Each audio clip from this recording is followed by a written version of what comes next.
салом дуруди бепоён ба ҳамаи шумо мухлисони азизи телевизиони варзиш. Ин барномаи дар шабакаҳои иҷтимоист. Ман Фирдавси хурсандам. Рафтем.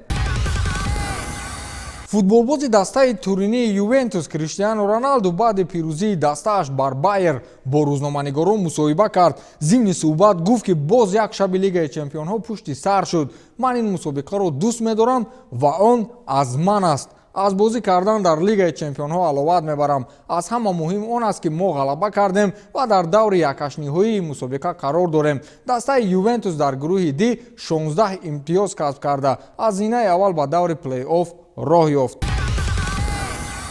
Валентина Матвиенко, роҳбари шӯрои Федератсияи Русия, гуфт ки Русия бояд бозиҳои олимпии худро таъсис диҳад, то Кумитаи байналмилалии зидди допингӣ ба онҳо дахолат нанамояд. Ин дар ҳолест ки ниҳоди мазкур варзишгарони Русияро дар маҷмӯъ аз ҳаққи иштирок дар мусобиқаҳои фароҷаҳонӣ аз қабили бозиҳои олимпӣ ва ҷоми ҷаҳону чемпионатҳои дунёӣ маҳрум мекунад. Сабаби ин чанд тан аз варзишгарони Русияро барои истифодаи допинг муттаҳам кардан аст. Шумо медонед ки Кумитаи байналмилалии зидди допингӣ муддати 4 сол Русияро аз иштирок дар мусобиқаҳои фароҷаҳонӣ маҳрум месозад ва он ҷо ба хулосае омаданд ки варзишгароне ки допинг истифода набурдаанд метавонанд бо парчами олимпӣ иштирок намоянд, на бо парчами Федератсияи Русия. Аламовар ин аст ки ҳатто гимни мамлакати Русия дар ҳоли ғалабаи варзишгар садо намедиҳад. Аз ин хотир Матвиенко гуфтааст ки ин хулосаи Кумитаи байналмилалии зидди допингӣ маънои онро дорад ки институтҳои варзишии ғарб дар ҳолати буҳрон қарор доранд. аз ин хотир моро мебояд бозиҳои олимпии худро таъсис диҳем,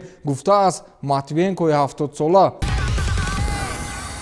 собиқ сармураббии дастаи Наполи Карло Анчелотти сармураббии дастаи Эвертон аз Премер-лигаи Англия мегардад. чанд рӯз қабл расонаҳои иттилоотӣ аз симати сармураббигии дастаи Наполи канор рафтани Карло Анчелотти хабар доданд. пас аз чанд рӯз боз хабари дигар паҳн гардид ки ба ҷои Карло Анчелотти собиқ сармураббии дастаи Милан Ҷеннаро Гаттузо бар тахти сармураббигии дастаи Наполи менишинад. расонаҳои англисӣ дирӯз хабар доданд ки дастаи Эвертон феълан бо Анчелотти гуфтугӯ доир ба шартнома мекунад. ғам болои шодӣ. Фрэнки де Йонг баъд аз ғолибият бар муқобили дастаи Интер хеле хурсанд буд, аммо яку якбора ханда аз лабҳои ӯ гум шуд ва хеле ғамгину хастаҳол ба назар мерасид. инро дар навор хуб дида мешавад ки чӣ хел баъд аз бозӣ Фрэнки де Йонг ба табло нигоҳ мекунад ва ханда ба ғам табдил меёбад. гуфта мешавад ки Фрэнки дар табло натиҷаи бозии собиқ дастааш Аякс ва Валенсияро дид ки Аякс ба бох рӯбарӯ шуд ва натавонист ки аз гурӯҳ ба марҳилаи плей-офф роҳ ёбад. аз ин рӯ де Йонг хеле ғамгин шуд. дидед ки ҳар ҷое калон шудӣ унҷоро ҳеҷ гоҳ фаромӯш нахоҳӣ кард. бечора варзишгарони рус намедонанд аз ин қарори Кумитаи байналмилалии зидди допингӣ чӣ кор кунанд. боксчиёни сарсону саргардонанд. яке аз боксчиҳои машҳури рус Михаил Алаян гуфтааст ки агар Путин иҷозат диҳад ки зери парчами бозиҳои олимпӣ иштирок намоем, пас меравем. ҳамчунин гуфтааст ки Путин худ варзишгар аст ва умедворем ки моро мефаҳмад. аз ин хотир хуб мешуд ки иҷозат медод ва мо ба дили пур тамрин мекардем, гуфтааст Михаил Алаян.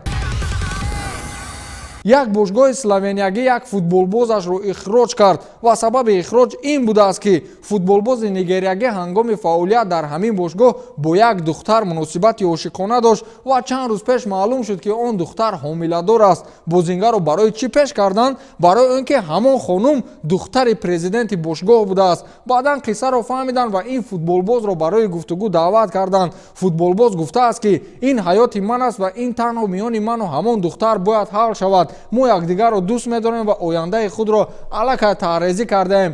аммо ин суханҳо илоҷи кор нашуду футболбозро аз даста ронданд. номи бошгоҳ, номи футболбоз ва номи президенту духтараш оварда нашудааст. месси дар бораи эл классико ҳарф зад. ӯ гуфтааст ки ман реали муқтадиро интизорам. онҳо феълан пуриқтидоранд. инро натиҷаҳои охирини онҳо нишон медиҳад. муқобилияти мо ин ҳаводиси хос аст ва ин аз ҳолати феълии дастаҳо вобастагӣ надорад, гуфтааст Лео Месси. хотиррасон мекунем ки эл классико қарор аст рӯзи 18 декабр баргузор гардад. игор черевченко сармураббии дастаи арсенали тула беҳтарин мураббии моҳи декабр эътироф гардид. аз рӯи овоздеҳии мухлисон ғолиб сармураббии зенит Сергей Симак шуд. вале коршиносони премер-лигаи Русия шабакаи телевизионии матч премер ба ҷонибдории мутахассиси тоҷик овоз доданд ва раҳбарии ӯ даста дар моҳи декабр дар сафар муқобили тими ССК ғалаба ба даст оварда дар майдони худ Локомотивро бо натиҷаи 4-0 шикаст дод. ба ҳамин тамом то барномаи дигар хайр.